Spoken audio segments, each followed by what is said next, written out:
tienen ningún usuario, creo que todos, ¿no?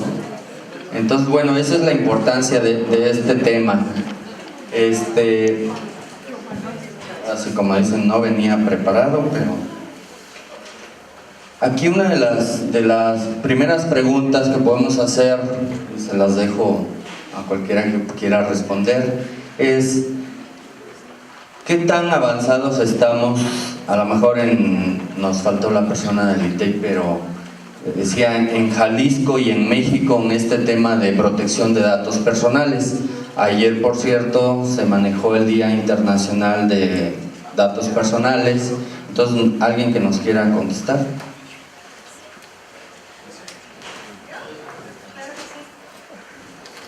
Bueno, buenas tardes. De antemano, muchas gracias por la invitación. Nosotros como Hospital Terranova nos sentimos pues muy honrados de que nos permitan este espacio para también nosotros expresarnos. Yo creo que estamos todavía en pañales en México, ya que ahorita con mis compañeros, yo lo he visto en diferentes hospitales, hay muchas dudas acerca de la protección de datos. Manejamos los hospitales datos que se llaman sensibles.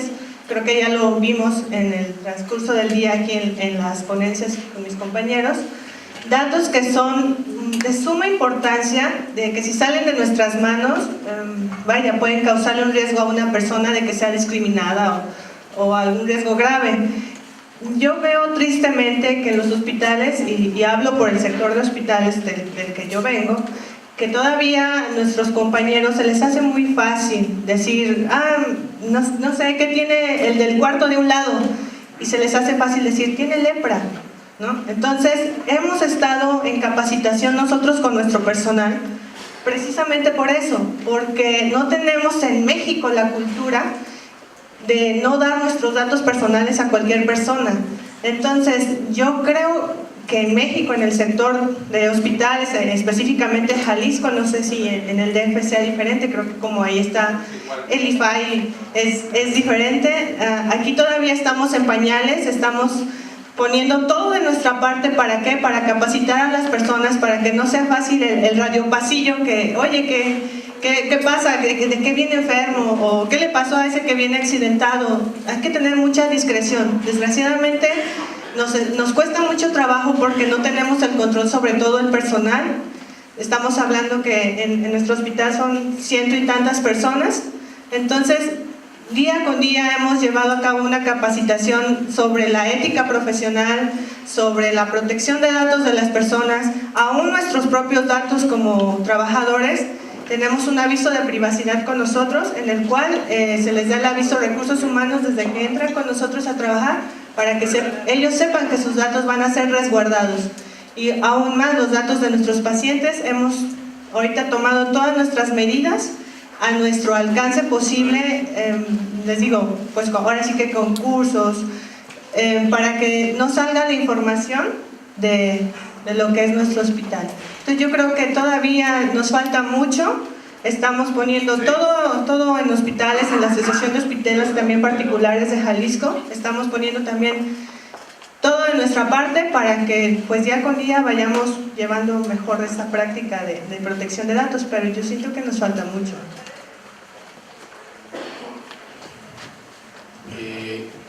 Hace rato decías estamos en pañales, bueno, que en Jalisco están en pañales. No, o sea, todos estamos en pañales. O sea, no creo que sea una situación que solo se da en Jalisco. Y porque tiene que ver con la cultura. Les decía hace rato que es algo a lo que la privacidad es algo a lo que no estamos acostumbrados, no solo a cuidar, sino a exigir. O sea, les decía hace rato el caso de Facebook. O sea, la privacidad no solamente es algo que debemos, si yo fuera Facebook, cuidar, sino es algo que ustedes como usuarios de esa situación deberían exigir. No estamos acostumbrados a ello. Y ahorita dije Facebook, pero lo mismo pasa en el hospital. El hospital no está acostumbrado a hacerlo, pero tampoco yo como usuario del hospital estoy acostumbrado a exigir esa expectativa razonable de privacidad. Entonces es un asunto que es de las dos partes, no solamente de los responsables o de las autoridades, sino también de nosotros como titulares ciudadanos, exigir el cumplimiento de esa esa nueva cultura que deberá ir generándose poco a poco en las organizaciones. Entonces yo creo que sí, seguimos en pañales, pero también se han dado pasos muy importantes. A nivel regulatorio, un ejemplo interesante es la Ley de Protección de Datos Personales mexicana. Fue la primera en contemplar al cómputo en la nube, por ejemplo, en el mundo. Europa, hace rato les decía, lleva 20 años de protección de datos y todavía no había incorporado, cuando México ya lo había publicado, el tema de qué pasa cuando los datos están en la nube, porque esta famosa nube pues es cualquier cosa y en cualquier lugar. Yo subo los datos a un servidor que quién sabe dónde está, quién sabe quién lo administra, quién sabe quiénes tienen permiso a acceder a él. Entonces tendría que haber reglas muy claras para establecer los requisitos, y México fue la primera regulación en el mundo que lo contempló. Entonces eso es un avance interesante, y así como así como estamos en pañales, también hay otros avances que han sido bastante considerables. Ok. En su experiencia como en la parte del IFAI, bueno, no sé, antier acaba de salir la noticia que el IFAI está ya procediendo contra Google. Entonces creo que viene, como dicen, creo que no le estamos poniendo la atención necesaria, pero es un tema que viene muy fuerte y que, bueno, desde hace, ¿qué será?, 3 años nos están diciendo ahí viene el lobo, y creo que no lo estamos creyendo, ¿no? Entonces quisiera saber en qué momento el IFAI puede llegar a hacer una inspección, o cómo se da esta situación.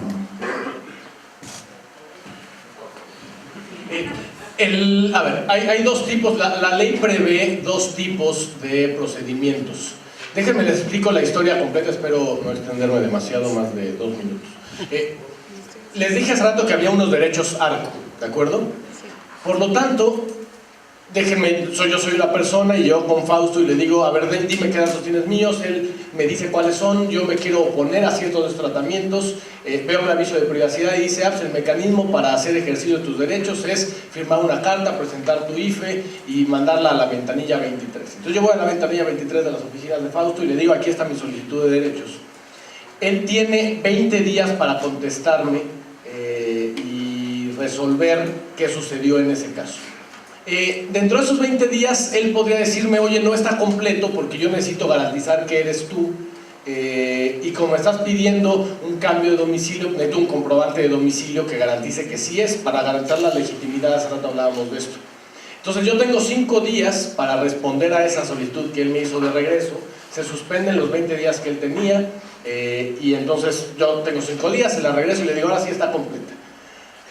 Si él dentro de esos 20 días no me contesta o no procede y procesa internamente esta solicitud de bloquear, cancelar o eliminar mis datos según yo lo solicité, entonces tendría que iniciar un servicio o un proceso que se llama en el IFAI un proceso de protección de derechos, en donde yo le digo al IFAI, yo ya le dije a Fausto que elimine mis datos y no lo ha hecho.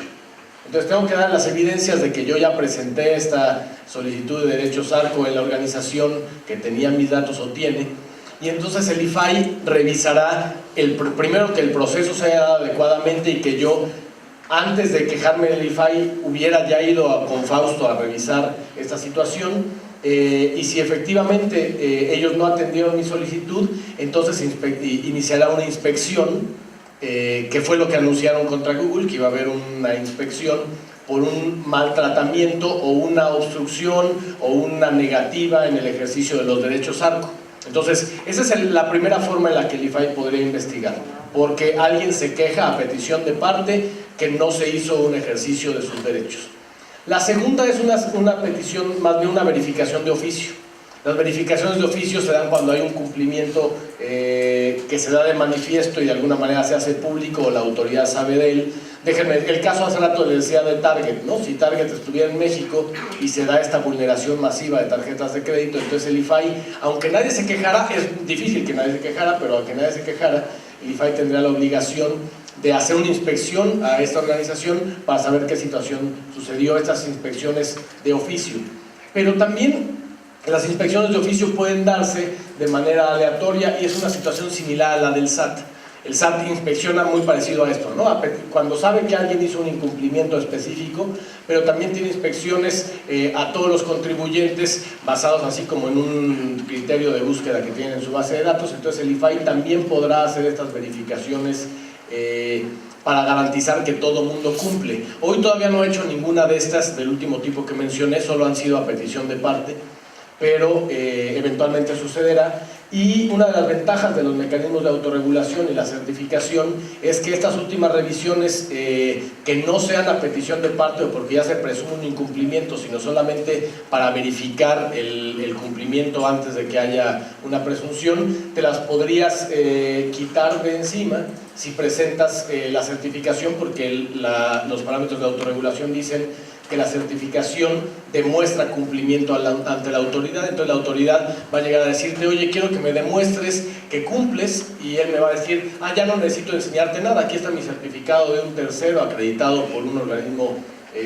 autorizado para ello, y entonces ya no necesito que me revises. Bueno, espero no haber sido muy extenso. Solamente complementar lo que dice Pablo, que si hubiera una violación al esquema de autorregulación, obviamente el IFAI puede intervenir y ir a buscar qué fue lo que pasó, y ahí tiene un efecto interesante, porque no solamente es ver, si digamos que dentro de los adherentes están 50 o 100 hospitales y uno de ellos es el que cometió, entonces se va a verificar ahí qué fue lo que pasó. Se va a tener que revisar si es una falla de cumplimiento hacia el esquema de autorregulación o es una falla del esquema de autorregulación, para que el impacto se lleve hasta donde tenga que llevarse para poder corregir la parte correspondiente, ¿no? Entonces, eso es algo de lo interesante de este proceso de esquema de autorregulación. Hablando de los sistemas de autorregulación, ¿cuáles son las ventajas que tengo al tener al responsable de los datos certificado? Es decir, cuando hay alguna sanción, ¿qué beneficios yo tengo que de alguna manera se reflejen en la empresa o en mi bolsillo para poder tener pues animarme a estar certificado o a estar certificado por un tercero? Hace rato Fabián ya mencionaba uno, y que afortunadamente es el que más nos mueve, que es el beneficio económico. Los parámetros de autorregulación y el reglamento prevén que un responsable certificado, un encargado, también los encargados se pueden certificar, certificado, podría atenuar la sanción que le corresponde. En ese sentido, pues obviamente ya la situación del dinero es muy llamativa. Ya les decía ahorita otro hace un momento, el demostrar cumplimiento de la regulación ante la autoridad.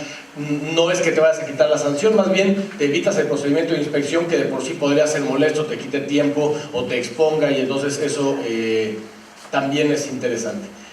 Si bien esos son los dos que más mueven a las organizaciones, yo creo que hay otros que a la larga también son bastante interesantes. Por ejemplo, la certeza ante los titulares.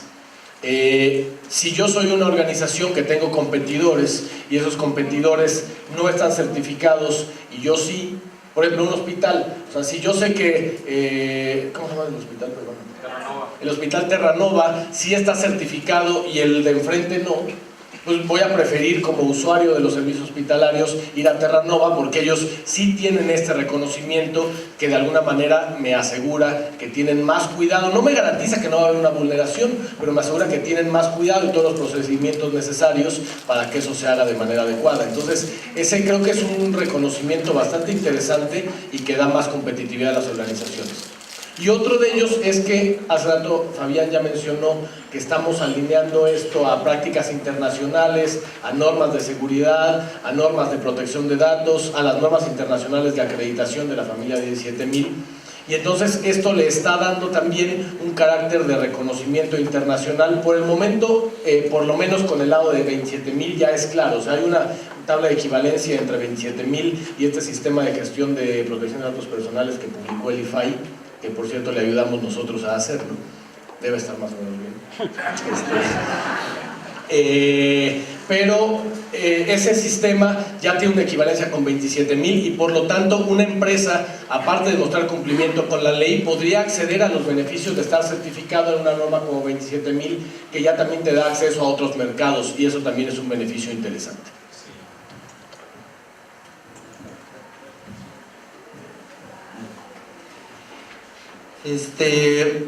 Creo que esto, como dicen, las empresas pues apenas están empezando, pero creo que más bien la cultura o precisamente el que nosotros ejerzamos nuestros derechos, eso va a hacer que esto avance mucho más rápido. ¿Por qué? Porque precisamente si no, nosotros no somos los que empujamos a que las empresas o instituciones de cualquier tipo, como lo habían sectorizado, pues va a ser más fácil que lleguemos más rápido a la meta de estar todos en ese derecho.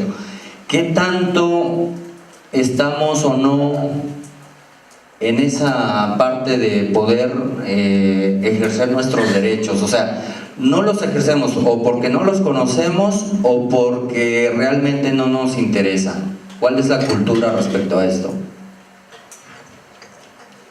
Yo creo que lamentablemente no hay cultura, no hay conocimiento. Agradezco a todos ustedes que tuvieron el interés de venir hoy a escuchar esta plática, porque al menos se van a llevar la inquietud de saber en qué parte del iceberg se encuentran. Quizá ni siquiera están en el iceberg. Es la verdad, ¿sí? Tal vez ni siquiera hemos llegado al iceberg y tener claridad de que tengo que manejar cierta información. Pero imagínense, si no tenemos la cultura y no podemos empujar esto, pues nos pueden ocurrir muchas cosas. Yo esta semana recibí en la casa de ustedes una notificación por parte de una agencia automotriz diciéndome que pues el servicio para mi Passat ya era necesario.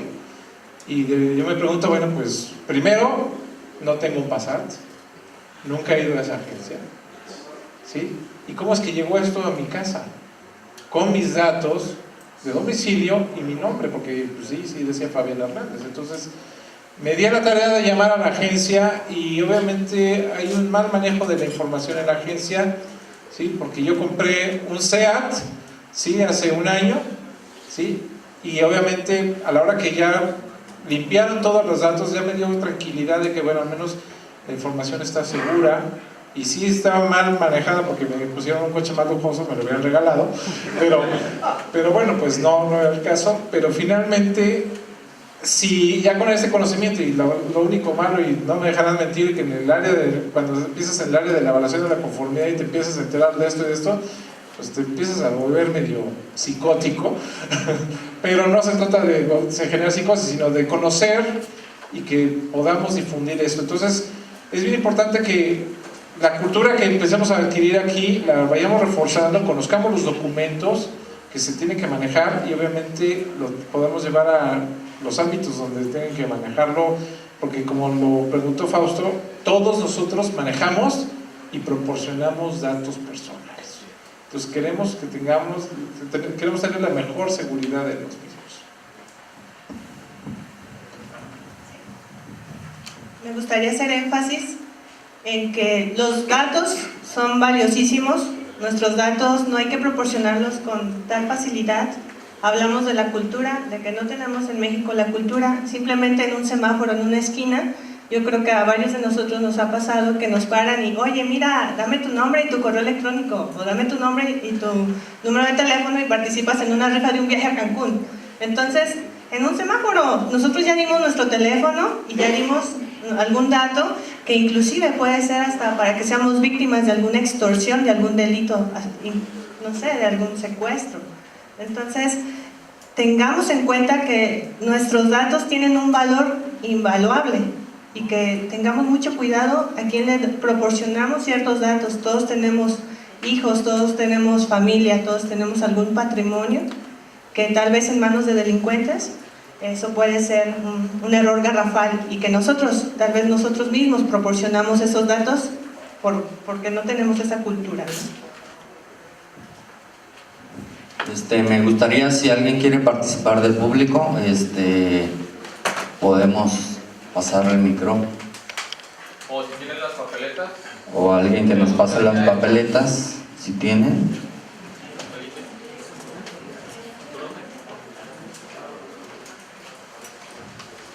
Hablamos de la construcción del esquema. La pregunta sería, ¿a partir de cuándo ustedes consideran que ya estaría el esquema completo para poder empezar a solicitar los servicios?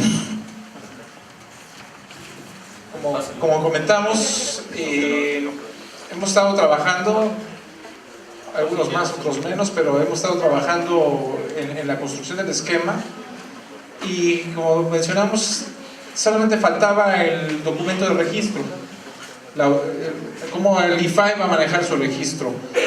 Por ley y por reglamento debieron haberlo o deben sacarlo a más tardar este mes, ¿sí?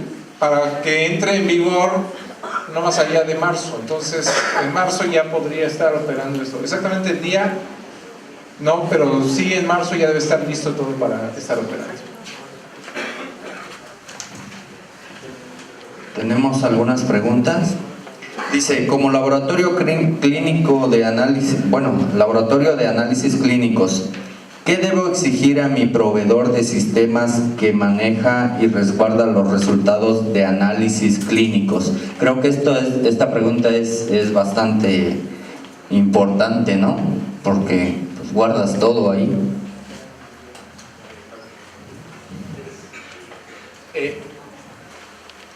A ver, déjenme hacer una respuesta primero simplista.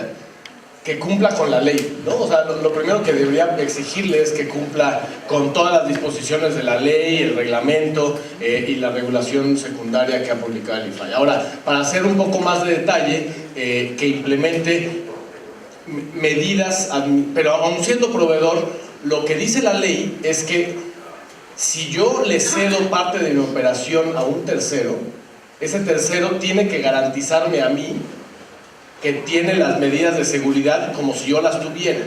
Entonces, él tiene que cumplir con la ley, igual que si yo lo cumplo. O sea, el que se lo tiene que exigir soy yo a él, no el titular a él, pero se tiene que exigir. O sea, es una situación que cumple con la ley. Ahora, para ser más específico, tendrá que implementar medidas, hace rato se los decía, administrativas. La primera medida administrativa es tener un contrato que exija el compromiso de parte de este proveedor de proteger los datos personales, de hacer buen uso, de no divulgarlos o compartirlos sin la autorización y de solo darle tratamiento para las finalidades que yo se los estoy dando.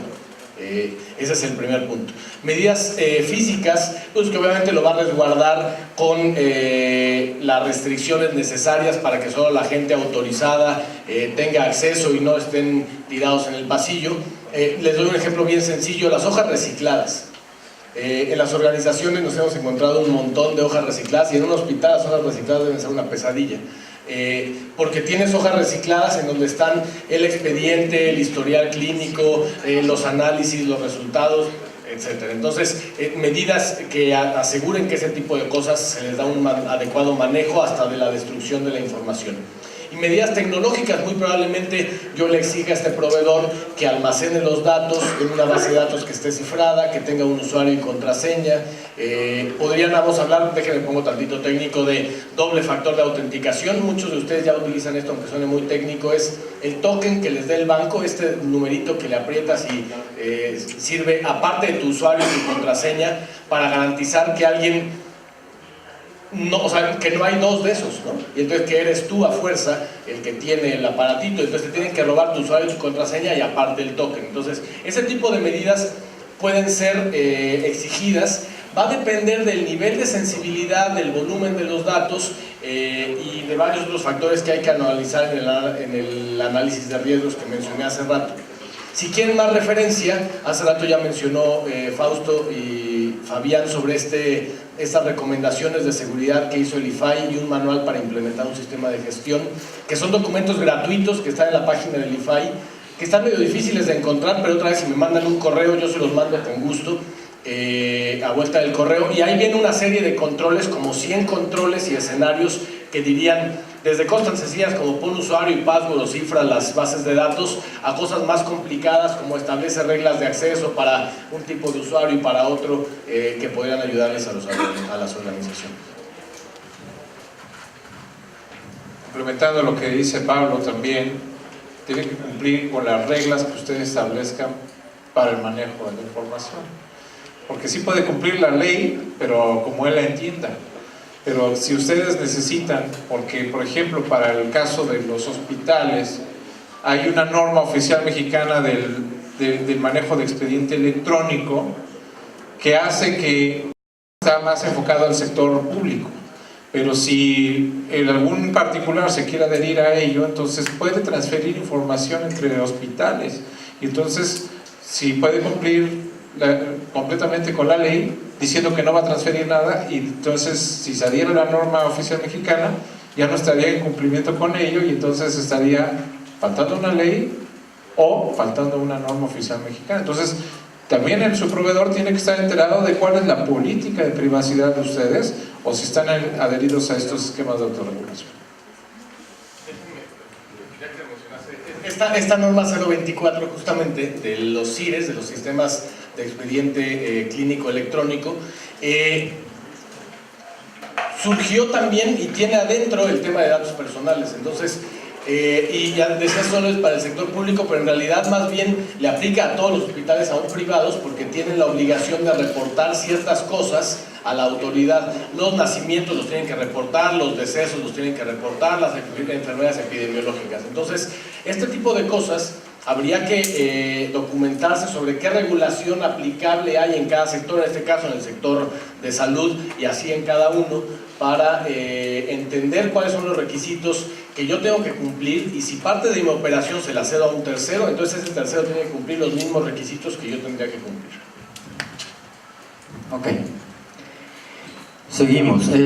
Manejando los datos sensibles. Preguntan, hay 3 preguntas, pero creo que se pueden resumir. Una es: ¿cómo puedo evaluar si mi aviso de privacidad es el correcto? ¿Quién me puede dar la capacitación para redactarlo? Y por último, ¿es suficiente elaborarlo o debe ser aprobado por alguien? Espero no aburrirlos yo. Bueno, a ver, ¿quién puede elaborar el aviso de privacidad? Yo les diría, ahí hay una herramienta muy interesante que hizo el IFAI. El IFAI tiene una cosa que le llaman GAP, generador de avisos de privacidad, está en su página, es gratuito, y es una herramienta muy interesante porque te lleva de la mano para decir qué finalidades tienes, qué tratamientos, qué transferencias, qué haces, qué no haces, y te ayuda a redactar el aviso de privacidad. Pero igual que cualquier herramienta, yo siempre les digo, eso es como un procesador de alimentos. A un procesador de alimentos, el Picalica Molinex se llamaba cuando yo era niño, le metes jugo de zanahoria y sale jugo de zanahoria. Pero jamás si le metes basura vas a sacar jugo de zanahoria. Entonces, la herramienta del IFAI es muy buena, pero necesitas llenarla con datos adecuados, y entonces antes de usar esta herramienta tendrías que hacer este análisis que les mencioné hace rato de qué datos tengo, qué áreas lo tienen, qué finalidades, tratamientos y transferencias, involucrar a todos estos distintos departamentos que tratan datos personales para alimentarlo adecuadamente. Si no, vas a meterle basura y jamás va a tener un buen aviso de privacidad. Entonces, respondiendo en el primer sentido, creo que esa es una buena herramienta. Si buscan capacitación, con gusto nosotros impartimos capacitación, pueden contactarnos y los podemos ayudar. Y la última parte es que si tiene que ser aprobado por el IFAI, no tiene que ser aprobado, solamente tiene que cumplir con los lineamientos. El IFAI publicó una directriz que se llama Lineamientos para el Aviso de Privacidad. También es un documento público, está en la página del IFAI y lo pueden encontrar ahí. Si no, escríbanme un correo y se los mando. Pero ahí dice qué características debe tener el aviso en sus 3 versiones. Puede haber un aviso que es el completo, otro simplificado para cuando no cabe, otro corto. Entonces ahí están las características, si quieren revisarlas están en él, pero no tiene que aprobarlo el IFAI, nada más tiene que cumplir con esas características. Obviamente cumplir con las características y que de verdad lo hagan, porque si llegara a activar el IFAI su proceso de visitas aleatorias y no están en cumplimiento, entonces sí podrían ser acreedores a alguna sanción.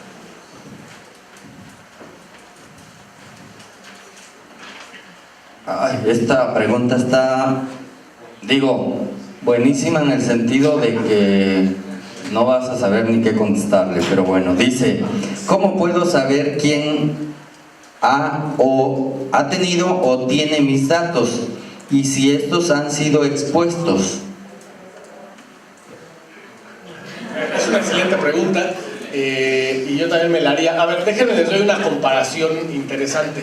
En Europa, les digo que en Europa llevan más tiempo, en particular en España, hay una cosa que se llama el registro de ficheros. Y es una obligación que en México no hay, afortunadamente, porque nos hubieran metido en una bronca bastante grande. Lo que significa es cada responsable que tiene datos personales tiene que subirlos a una base de datos del gobierno centralizada en donde se aprueba y se legitima el tratamiento que le va a dar esos datos y si no, no se pueden utilizar. Aquí en México no existe y entonces en Europa sí hay una forma de darle esa trazabilidad, aquí no. Entonces, hoy en México no habría forma de decir quién los tiene y más bien sería a través del derecho de acceso el que tú le preguntes a alguien que sabes que tiene tus datos, más bien qué datos tiene. Eso sí se puede consultar a través del derecho de acceso con el responsable o encargado que sabes que ya los tiene. Pero no hay una manera centralizada para saber, a ver, aquí hay una lista de todas las empresas que tienen datos personales y por eso les digo que es un asunto de cultura, porque más bien sería responsabilidad de nosotros y no del gobierno saber a quién le dimos nuestros datos, no exigirle a ellos que sepan quién los tiene. O sea, es un asunto que más bien deberíamos exigirnos a nosotros mismos, cuidar en dónde dejamos nuestros datos y con quién los compartimos.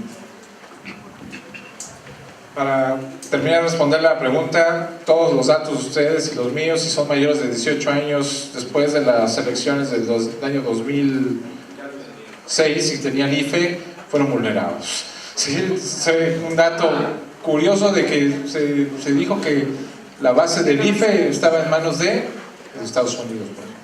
Entonces, sí, nos enteramos y ¿qué hicimos? Nada.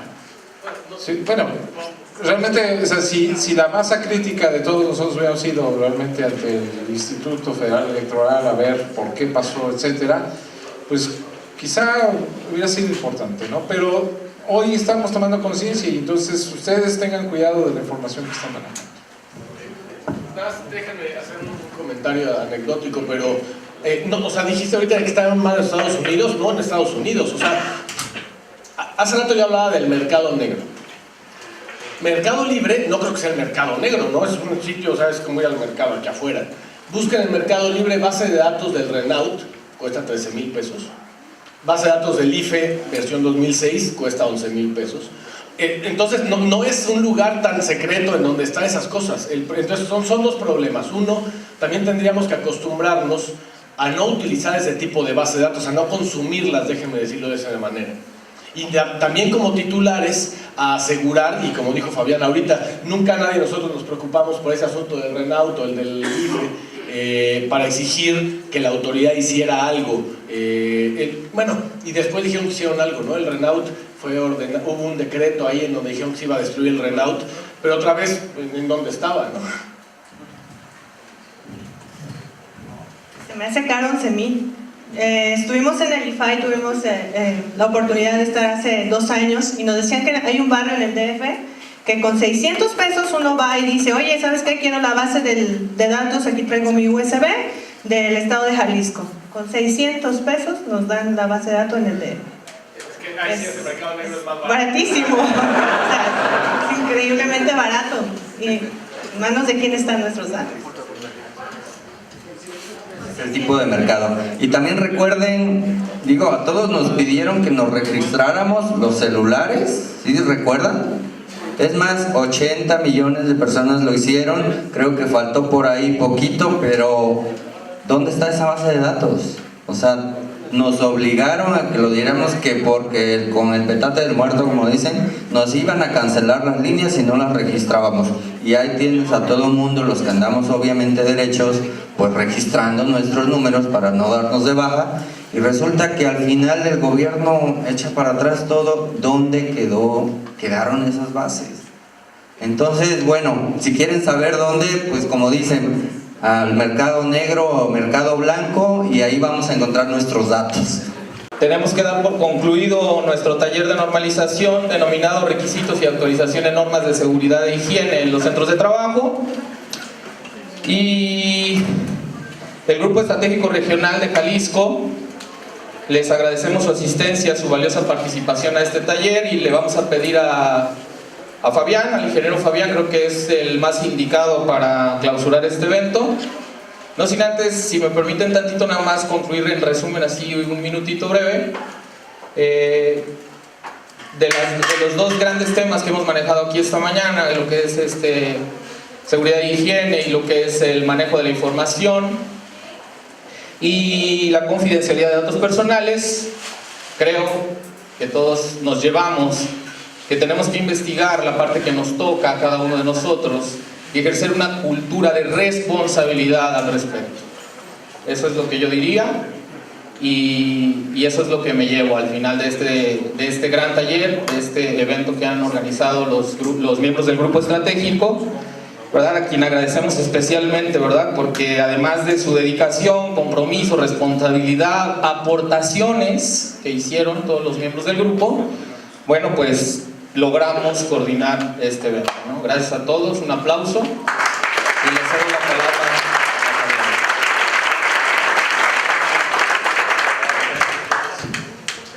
Yo también quiero hacer un paréntesis y un comercial rápidamente.